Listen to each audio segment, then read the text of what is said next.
Fakultas Ilmu Sosial dan Humaniora, Prodi Pendidikan Guru Sekolah Dasar.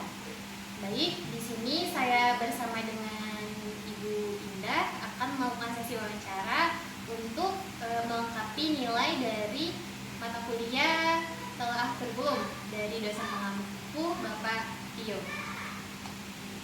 Saya izin perkenalan dulu. Untuk nama ibunya sendiri siapa? Nama saya Indah Rezalia. Indah Rezalia, panggilannya di sini Ibu Indah. Ibu Indah. Oke, Ibu Indah. Ibu Indah sekarang ada di SD berapa, Bu? Di SD Negeri 31 Kota Lubuk Linggau. Mungkin di sini Ibu sebagai Saya sebagai wali kelas 5. wali kelas 5. Oke. Izin Bu mau interview nih tentang mungkin tentang keseharian dulu atau keseharian Ibu sendiri dalam mengajar. Mungkin untuk pertanyaan pertama itu, apa yang bisa Ibu bagikan tentang kurikulum Merdeka itu apa sih, Bu? Kurikulum Merdeka ya.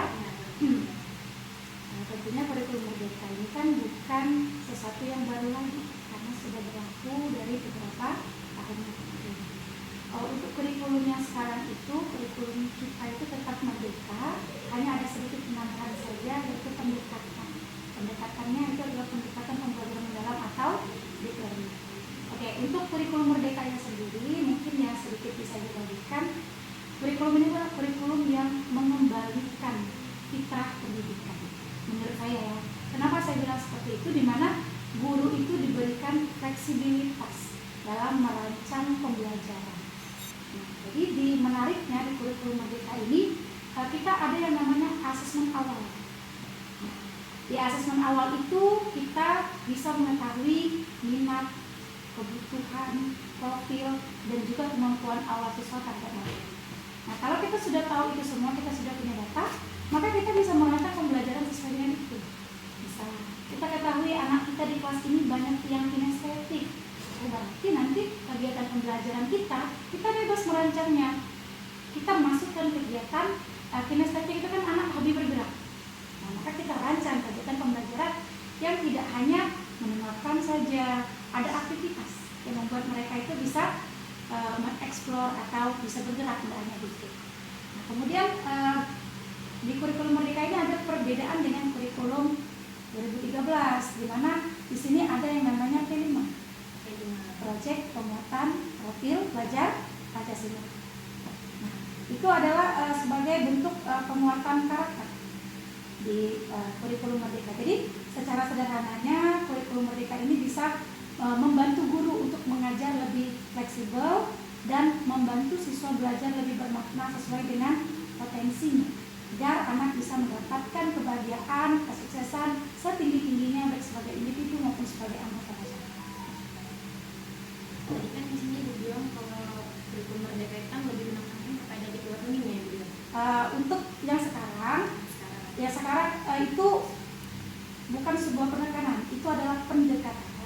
Iya, pendekatan. Berarti memang secara struktur untuk kurikulum yang sekarang itu dia tidak hanya untuk teacher center mungkin ya. Jadi dia langsung melibatkan siswanya. Student center.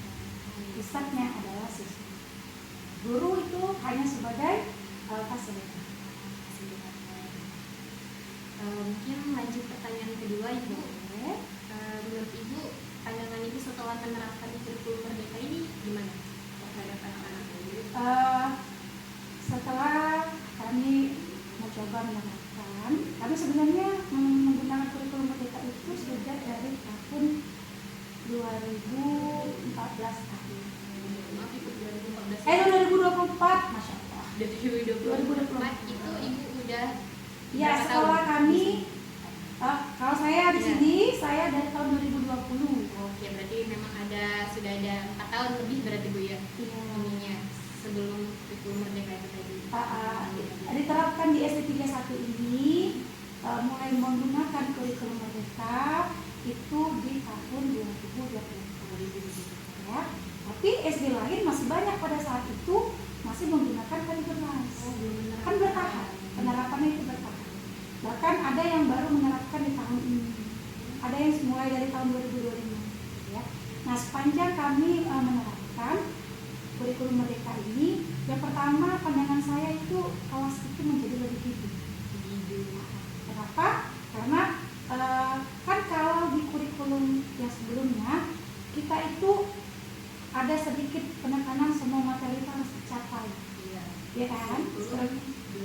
kurikulumnya. Saya merasakan. Nah, kemudian di sini kan kita lebih fleksibel, gitu ya. Kemudian siswa itu antusias karena kita punya waktu lebih banyak untuk berdiskusi, bukan hanya mengejar materi ya. Kemudian kita bisa melakukan semacam eksperimen sederhana. Kemudian kita di kurikulum ini kan kita lebih menghubungkan pembelajaran itu dengan kehidupan sehari-hari seperti di kontekstual. Iya, jadi anak-anak mungkin lebih gampang menangkapnya. Iya, karena kan dihubungkan dengan kehidupan sehari-hari. Jadi anak tuh merasa bahwa itu tuh nggak susah, bahwa itu ada di sekitar mereka. Kemudian dengan kurikulum Merdeka ini kita lebih memerdekakan murid. Kan kurikulum Merdeka itu memang berupaya untuk memuliakan murid. Kenapa? Ya jelas, karena pembelajaran yang kita rancang itu sesuai dengan minat, potensi, kemudian kebutuhan dan juga gaya belajar.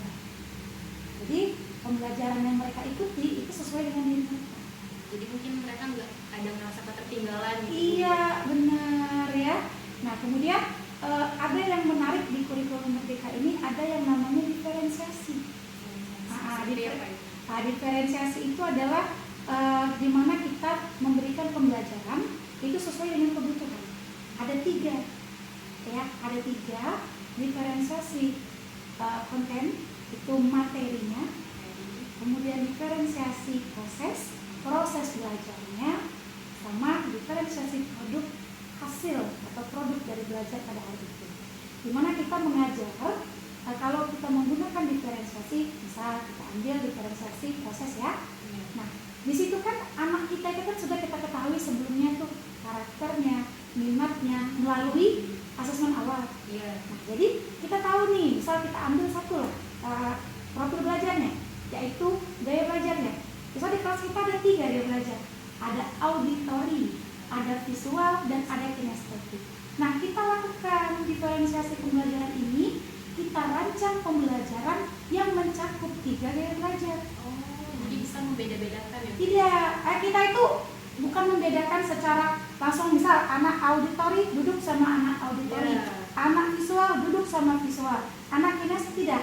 Semuanya kelompoknya ketika proses belajar itu semuanya boleh terlibat dalam media yang kita siapkan untuk mengakomodir 3 gaya belajar itu.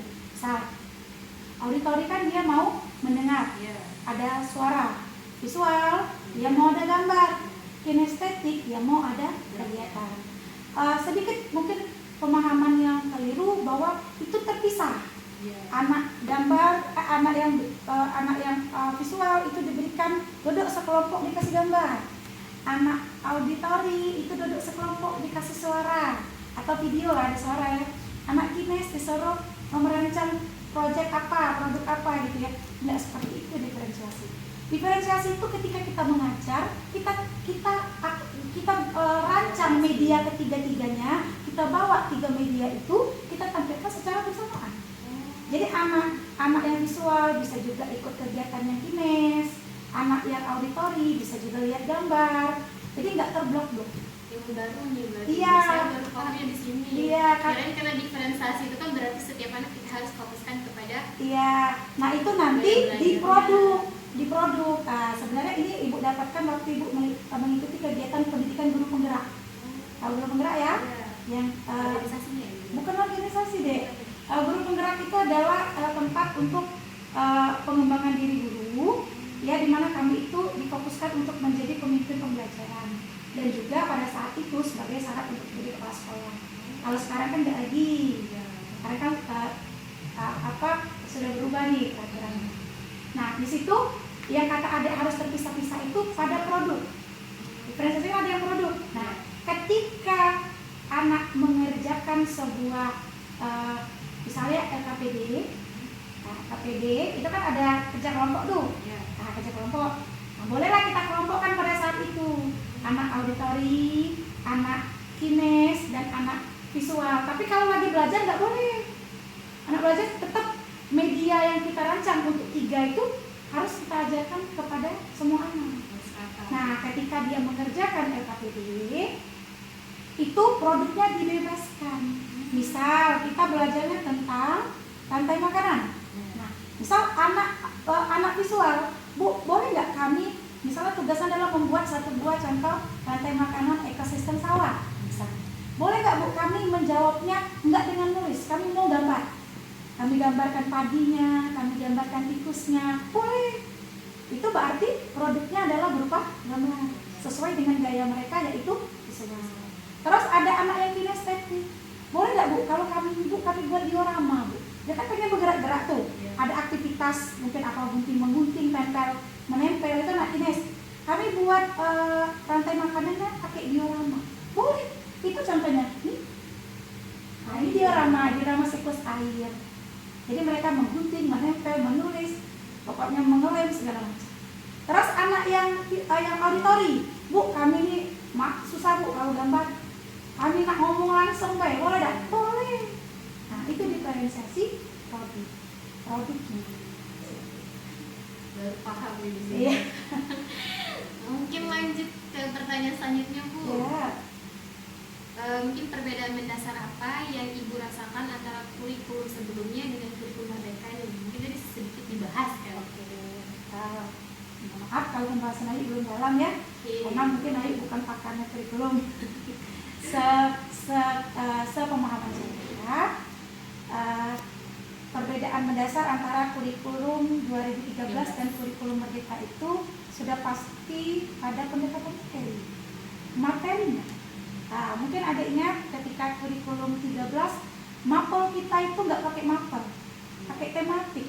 Tema 1, tema 2, tema 3 sampai tema 8 kadang.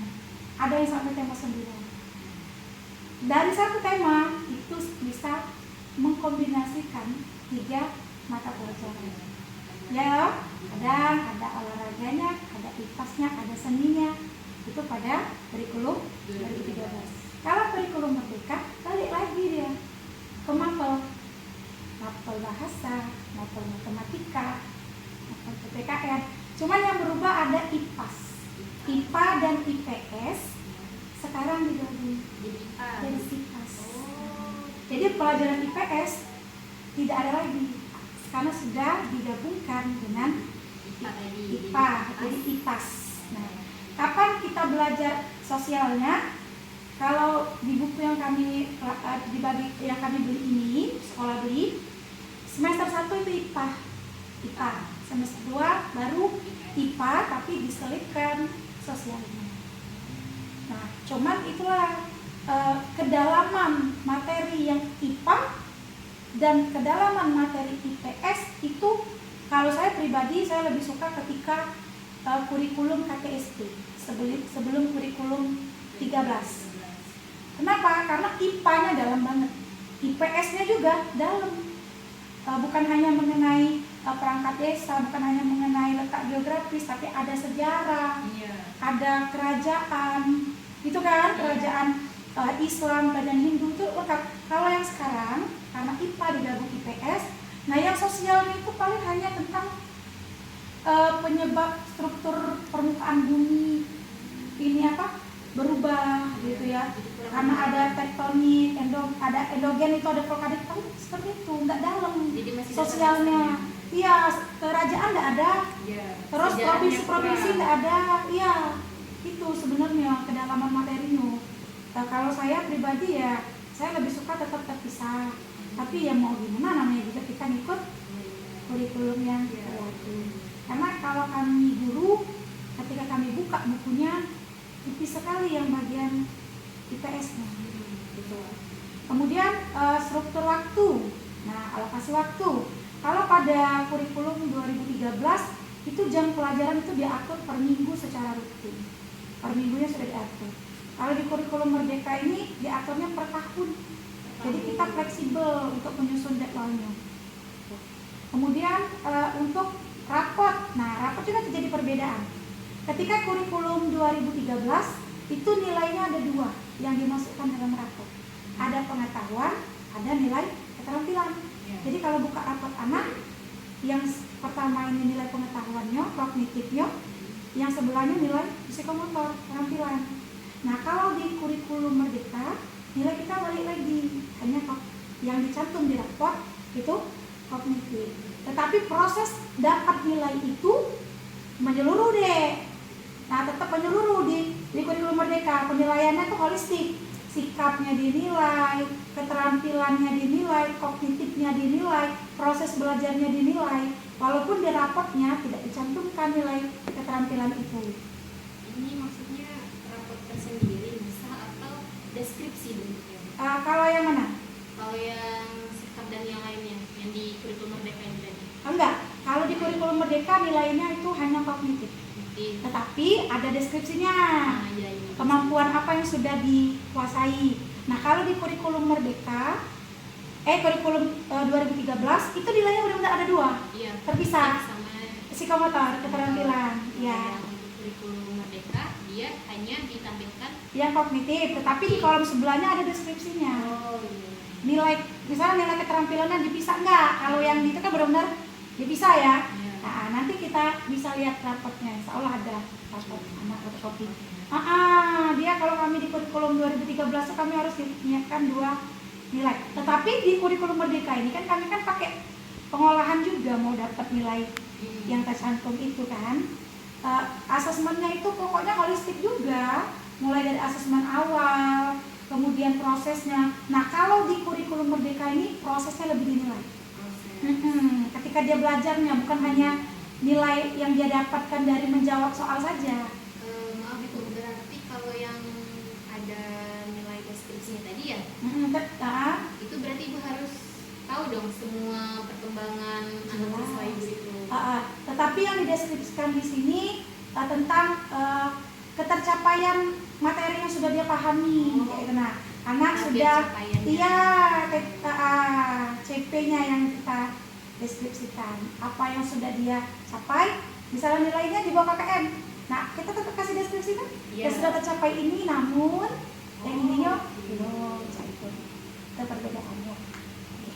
Oke, lanjut ya ibu. Pertanyaan selanjutnya, kira-kira apa nih yang ibu sukai dari implementasi kurikulum Merdeka? Kalau kurikulum Merdeka yang pertama sudah pasti diferensiasi tadi. Karena menurut saya itu saya sangat suka. Sebelumnya biasanya kalau kami buat LKPD itu cara jawabnya sama. Iya, mungkin nulis sama gitu. Kalau ini produknya boleh variasi sesuai dengan belajar mereka, minat mereka mau buatnya seperti apa, yang penting tetap tidak keluar dari soal yang diberikan. Kemudian ada yang namanya di kurikulum Merdeka itu saya itu belajar yang namanya scaffolding. Scaffolding ini sebetulnya bukan baru juga sih, sebagai guru mungkin kita sudah lakukan dari dulu. Cuman istilahnya diistilahkan scaffolding mungkin beriringan dengan kurikulum Merdeka ini terdiri. Sebenarnya setiap guru mungkin sudah melakukan ini, hanya istilahnya belum scaffolding saja. Nah, ini kami dapatkan di guru penggerak pada saat itu. Scaffolding itu adalah bentuk bantuan atau dukungan secara struktur yang kita berikan kepada siswa untuk membantu anak menguasai materi. Nah, dukungan ini sifatnya sementara. Misal, anak kan kita kasih materi, kita kasih tugas. Nah, ketika mereka misalnya ada contoh ya, ketika mereka sedang berkelompok. Kelompok itu kan dibagi secara heterogen. Nah, mungkin juga ada yang cepat, ada yang belum paham, ada yang bingung gitu kan pada prakteknya. Nah, kita berikan bantuan itu secara berstruktur, bertingkat.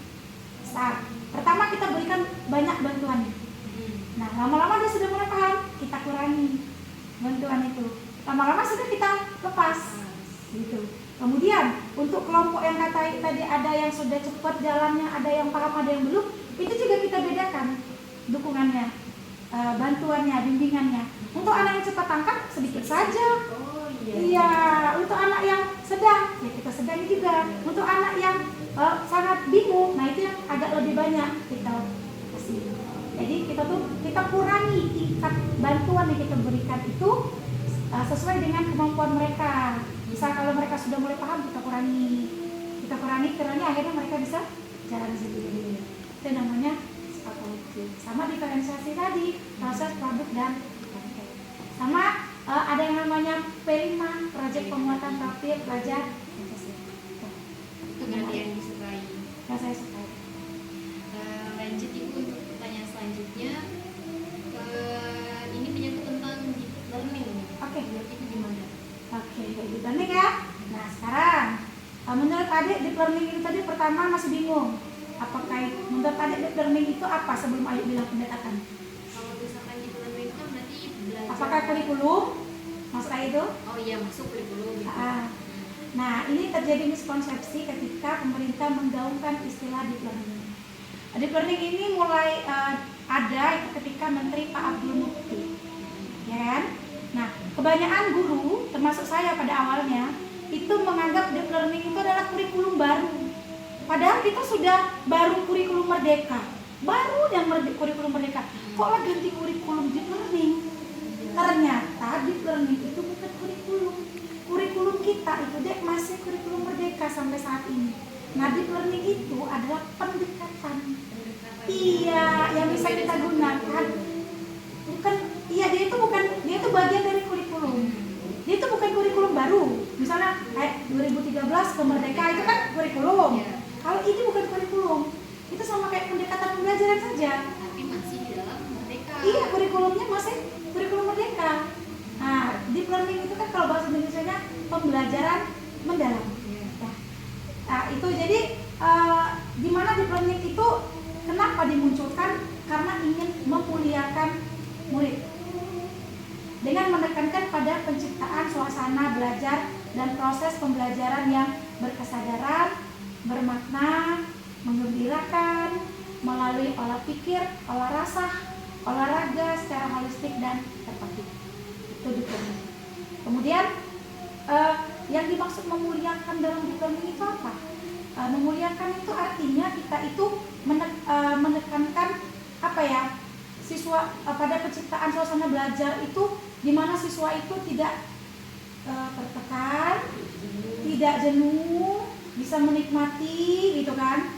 Namanya merdeka ya. Iya, dia itu bisa mindfulness, mindfulness, joyfulness gitu. Dia merasa belajar tetapi tidak tertekan gitu kan, seperti itu. Kemudian ketika kita belajar, anak itu merasa dihargai gitu, dihargai, kemudian dihormati. Jangan hanya guru saja yang mau dihormati, maksudnya menghormati guru menghormati anak itu bukan guru salam dengan anak itu bukan, maksudnya potensi anak itu tidak boleh diabaikan.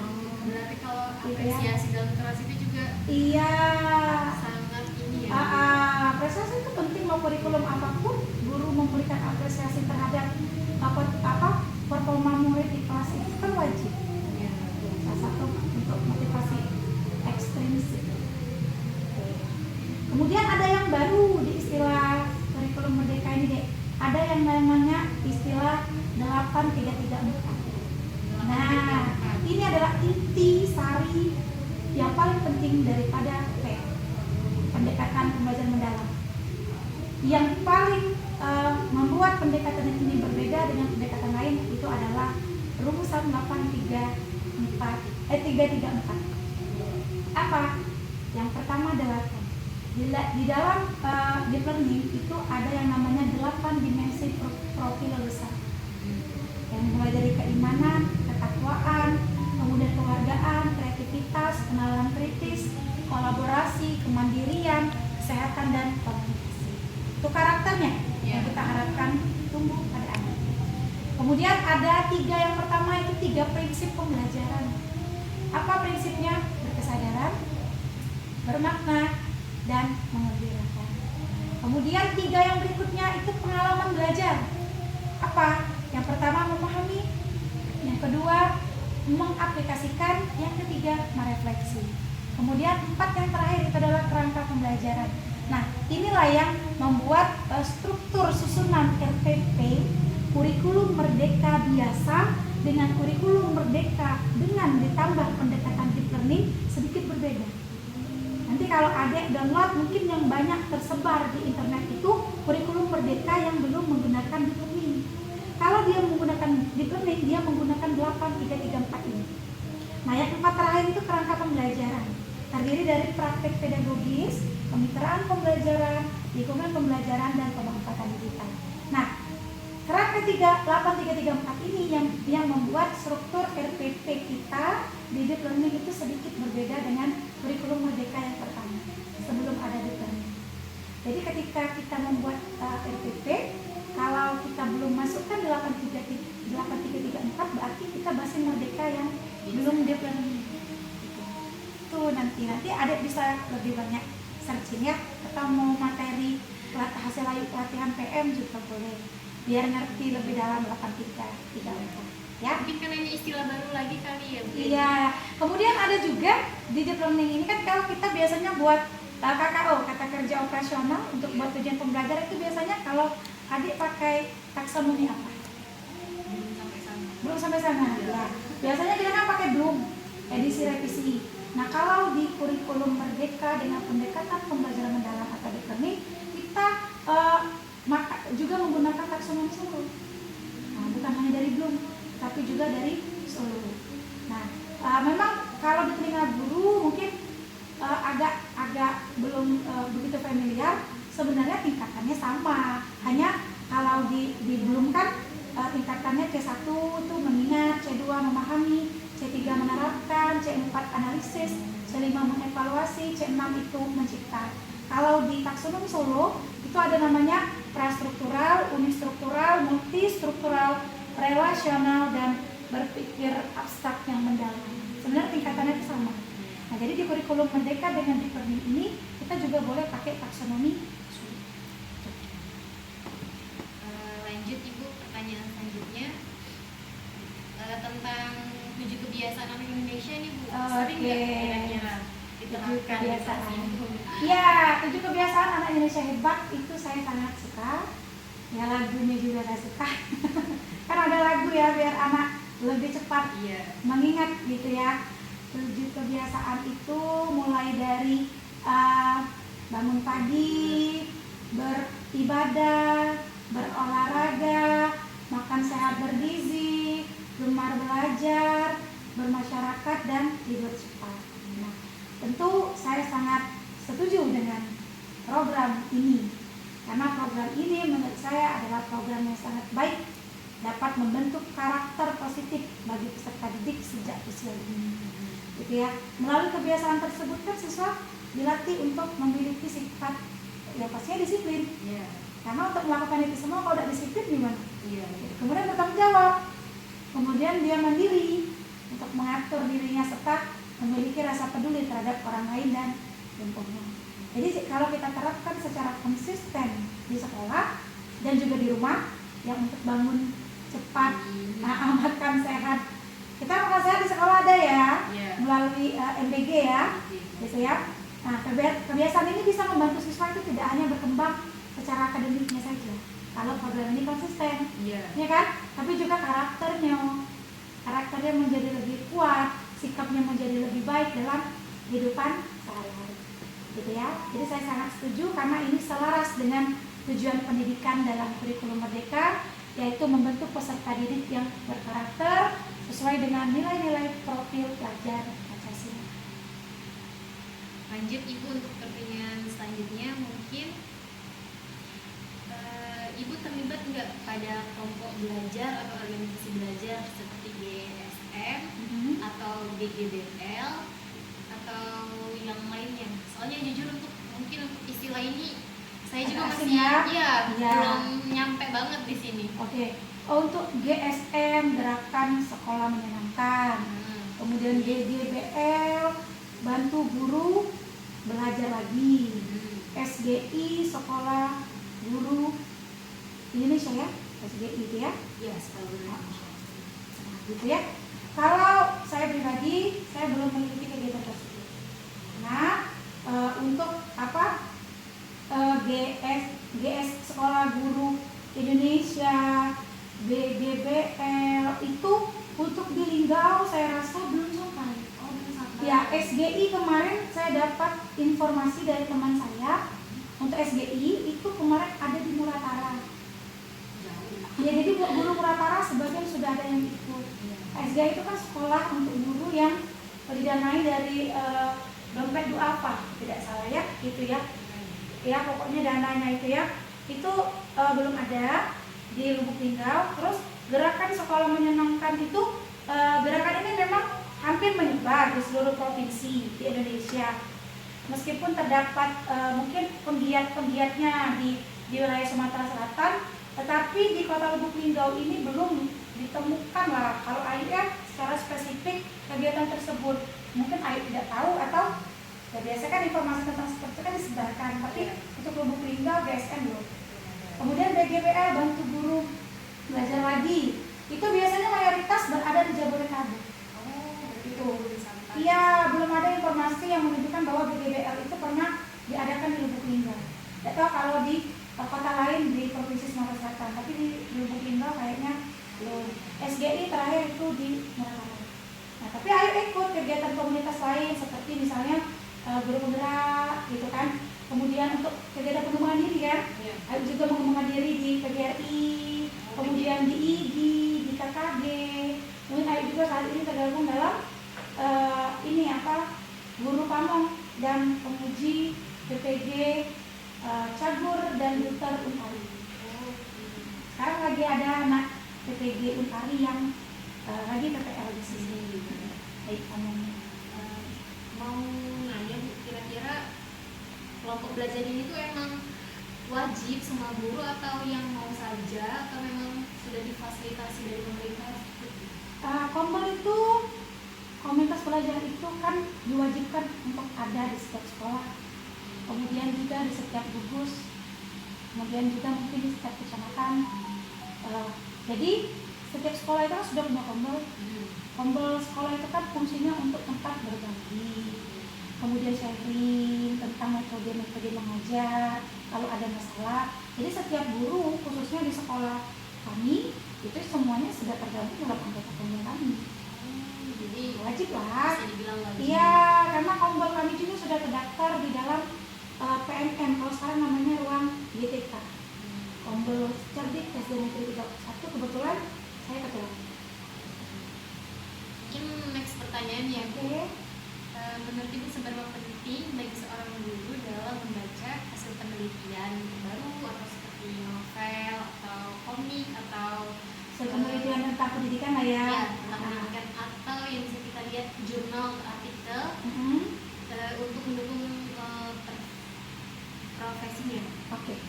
Kalau menurut saya itu sangat penting. Iya, kenapa bagi seorang guru membaca itu kan sama saja seperti bentuk recharge intelektual. Ya, kita mengupgrade. Tanpa membaca, seorang guru itu bisa berisiko mengalami stagnasi, tetap berjalan di tempat, tidak ikut perkembangan, dan mungkin juga bisa kehilangan relevansi dengan perkembangan zaman serta dunia murid. Jadi kita wajib membaca perkembangan khususnya tentang dunia pendidikan. Kemudian anak itu sekarang hobinya apa? Iya, biar kita tahu itu bermanfaat untuk apa? Untuk performa kita ngajar. Ketika kita merancang pembelajaran, apa yang sedang digandrungi, diminati siswa, kita masukkan itu dalam pembelajaran. Jadi anak menjadi lebih semangat. Kita gunakan istilah-istilah yang sedang mereka gandrungi. Apa itu? Lebih banyak kan? Kemudian kita manfaatkan game-game yang sedang mereka sukai gitu kan. Seperti itu. Kemudian kenapa saya sangat mendukung guru itu harus tetap membaca? Karena dengan membaca itu kan, contoh kita membaca hasil penelitian tuh, penelitian yang berhubungan dengan pendidikan gitu ya, atau buku atau artikel pendidikan maupun berita-berita yang update. Nah itu kan guru kan bisa menambah wawasan, bisa memperbarui pengetahuan, dan bisa memahami berbagai macam cara pembelajaran yang efektif. Seperti kulit deep learning, kan pelatihan tentang deep learning itu tidak diberikan kepada semua guru. Setiap sekolah itu paling 2 yang dipilih, karena biayanya mahal. Jadi untuk guru yang tidak ikut pelatihan PM, gimana? Baca, cari sumbernya, gitu.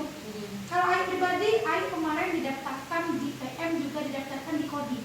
Kita ada materi baru namanya Coding, Coding dan Kecerdasan Artifisial. Berhubung tidak boleh nama saya, salah satunya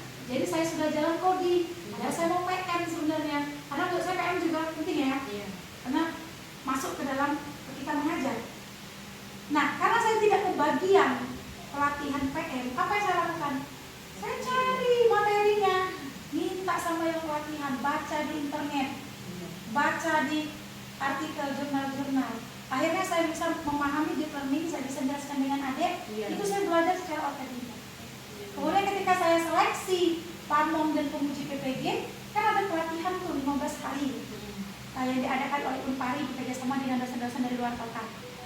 Itu kan bahasa tentang deep learning, saya sudah paham.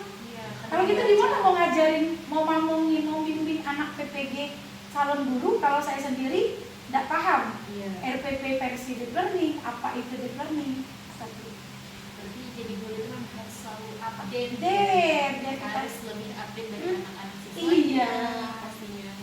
Terus salah satu jendela kita itu jangan putus membaca. benar. Ini juga saya lagi memotivasi diri ini biar nggak krisis membaca mungkin. Ya, intinya. Oke, lanjut Ibu untuk pertanyaan selanjutnya. Ini Bu, mungkin apakah terdapat pengalaman mengajar yang dapat dibagi untuk membantu kami? Mungkin pengalaman pribadi Ibu nih untuk saya mungkin calon guru ke depannya. Gimana ini? Pengalaman ya? Ya, pengalaman mengajar. Mengajar sebenarnya kalau dibilang berpengalaman mungkin ada yang lebih senior ya. Mengingat usia, saya kan baru 33 tahun, tetapi saya mengajar sudah dari tahun 2013. Berarti sudah berapa tuh? Sudah hampir 13 tahun ya, mulai dari honorer pada saat itu. Mengawali karir sebagai guru sebagai honorer, kemudian 5 tahun honorer, dapat. Jadi mungkin yang pasti deh ya, menjadi seorang guru itu kita itu harus yang namanya memperbesar rasa sabar. Kenapa? Karena nanti akan kita hadapi itu kan anak itu bermacam-macam, gitu ya. Kita harus sabar, diperbesar, dada dilapangkan, karena karakter anak yang akan kita temui itu nanti akan berbeda. Sebenarnya mereka itu bukan nakal, tapi mereka itu sedang mencari perhatian kita. Bisa jadi ketika mereka melakukan hal-hal, anak-anak mungkin kita temui, mungkin dicap temannya nakal, dicap guru lain ribut, atau tukang onar, itu sebenarnya ketika dia melakukan hal-hal seperti itu atau melanggar peraturan, itu sebenarnya ada sesuatu yang hilang dari diri dia. Bisa jadi dia kurang perhatian, bisa jadi dia kurang diri. Kemudian ada anak yang suka malak segala macam, bisa jadi dia itu tidak memiliki ekonomi yang baik. Kemudian pengalaman ibu lagi, anak itu memiliki potensi dan karakternya masing-masing. Jangan kita paksakan ikan untuk terbang dan burung untuk berenang, maka tidak akan bisa mereka mencapai maksimal potensinya. Ikan dia nggak bisa terbang. Kita asah kemampuan yang dia miliki itu sesuai dengan karakternya. Misalnya dia minat itu, kita biarkan, kita asah, kita bimbing. Anak yang tidak hobi bernyanyi kita paksa bernyanyi, nanti dia dapat. Pasti anak itu ada kelebihannya di yang lain. Andaikan belum ada, kita bantu dia untuk menggali. Setiap manusia itu kan sudah ciptakan dengan keunikannya masing-masing. Jangan kita ngecap anak yang tidak pandai matematika, maka dia bodoh di semua pelajaran. Jangan. Dia tidak pandai matematika, siapa tahu dia pintar bahasa. Dia suka berpuisi, dia suka mengarang cerpen. Jadi jangan karena hanya di satu mapel anak itu tidak unggul, maka kita cap di semua mapel anak itu bodoh. Jangan. Itu yang harus saya perhatikan. Kita harus hati-hati ya dalam itu. Ini lebih ke amanah atau gimana kalau seorang guru? Apa? Untuk ke anak didiknya itu kita sebagai titipan kah atau sebagai anak ya? Iya, taruhnya kita itu. Kita gini aja. Ketika anak itu di rumah dia anak orang tua. Ketika anak itu di sekolah dia anak kita. Gitu. Jadi kalau kita menganggapnya anak kita, maka kita terima. Biasanya kalau anak kita kandung ya, mau dia nakal kita masih bisa sabar. Jangan berbawa lagi. Iya, pokoknya anak itu di sekolah itu anak kita. Anak kita walaupun jumlahnya banyak, walaupun karakternya berbeda, kita tetap harus menjadi guru yang mampu memahami karakter mereka. Pokoknya sudah pasti nanti ketika adik terjun langsung menjadi seorang guru, sekarang kan masih mahasiswa loh, mungkin akan merasakan perasaan yang gimana gitu ya. Tetapi yakinlah itu adalah ladang pahala kita. Jangan kita beda-bedakan. Misalnya anak ini seperti ini, nggak mau saya, katanya akal anak itu belajar ada. Terima semua anak dengan segala keunikannya. Karena manusia itu memang kodratnya itu diciptakan berbeda-beda. Nggak mungkin pintar semua, nggak mungkin baik, nggak mungkin diam semua. Pasti ada yang hobi berbicara. Berarti dia anak auditori, hobi gambar-gambar dendeng. Berarti dia anak visual, hobi bergerak kiri kanan, dia anak kinestetik. Mungkin untuk pertanyaan terakhir nih Bu, ada nggak sih buku yang Ibu rekomendasiin untuk saya pribadi sebagai calon guru nih, buku bacaan Ibu pribadi? Oh, buku bacaan atau buku pribadi pegangan ya. Ibu untuk selama Ibu jadi guru Ibu bacanya buku ini atau berpatok pada buku ini? Oke. Kalau saya yang pastinya saya berpatokan kepada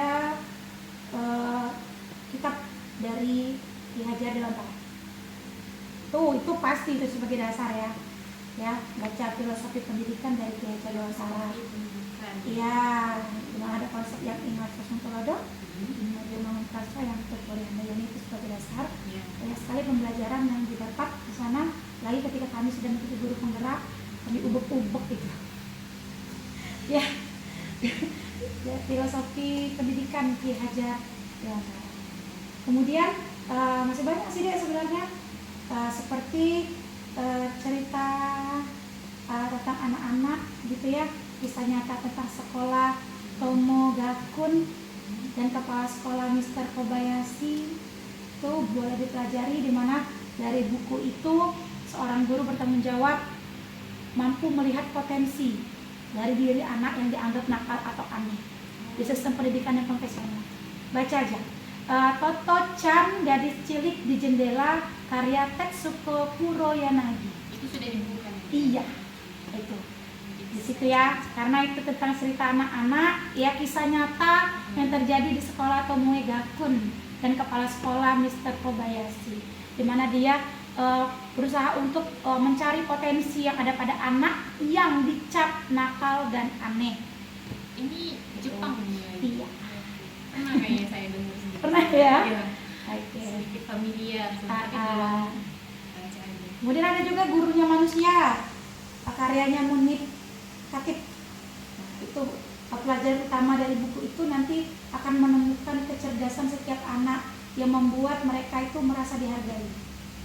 Ini bekal utama kita agar kita menjadi guru yang memuliakan manusia. Saya pernah punya pengalaman, anak itu bodoh, dicap nakal. Setiap kali mengikuti pembelajaran, anak itu pasti tidak, misalnya guru memberikan contoh soal atau guru memberikan soal, anak itu pasti nggak bisa jawab. Kemudian saya sempat berkonsultasi dengan senior bahwa ada caranya. Sehingga kan karena dia tidak pernah bisa jawab, dia tidak pernah bisa tahu, jadi kan harga dirinya di mata teman-teman itu kan turun. Jadi dicap bodoh, dicap nakal. Ada aku sekelompok dengan dia. Kalau aku tuh kan ibu susah bu sama dengan dia tidak ngerti apa-apa. Aku malas bu, dia bodoh. Nah itu kan harga dirinya sudah tidak ada di mata temannya. Akhirnya saya diberikan saran, setelah oleh senior-senior saya, kasih anak itu soal di kelas, tetapi untuk anak itu tolong dimudahkan tingkat soalnya yang kira-kira dia bisa jawab. Untuk apa? Untuk memotivasi dia. Saya bisa. Kemudian ngangkat harga diri yang sudah terlanjur image dia jelek di mata teman-temannya. Jadi saya ngajar, saya berikan contoh soal yang sesuai dengan tingkatnya, mungkin hot segala macam ya. Jadi berlomba-lomba lah anak yang pintar. Nah, kemudian saya siapkan satu soal.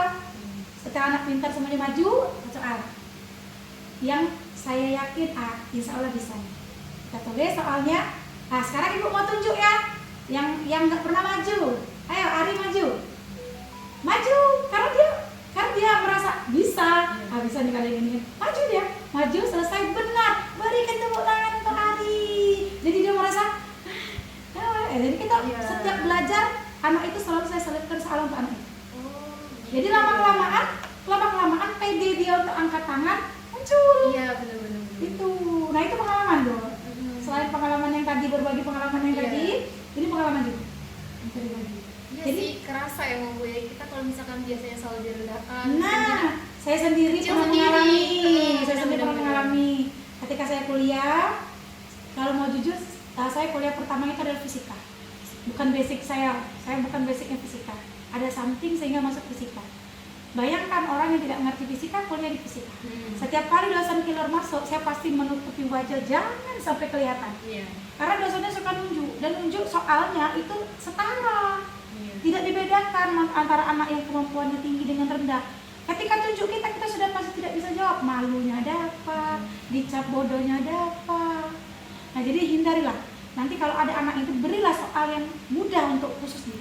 Berarti itu salah satu cara untuk memotivasi si anaknya. Motivasi, Ini menumbuhkan mungkin banyak kepercayaan orang yang nggak diri. tahu juga ya Bu ya, tapi bagus sih cara kayak gitu, mungkin bisa lah dipakai. Nah, itu deh, ya. Jadi kita tuh gimana lah ya istilahnya, kalau kita bisa terus maju depan teman, jangan rasa Bangga, kita ya pastinya. bangga, walaupun Ada rasa soal yang percaya diberikan diri. itu kan, ya gitu. Oke. Banyak sih yang saya dapat dari Ibu nih buat belajar untuk kedepannya, termotivasi juga pastinya. Terima kasih. Ibu udah ngeluangin waktu buat saya wawancara. Mungkin juga saya sedikit gugup. Ibu guru hebat menurut saya. Masya Allah, Iya. masih lebih hebat. Iya, terima kasih Bu atas ilmunya, mungkin itu aja dari saya. Terima kasih ya Bu. Iya, sama-sama.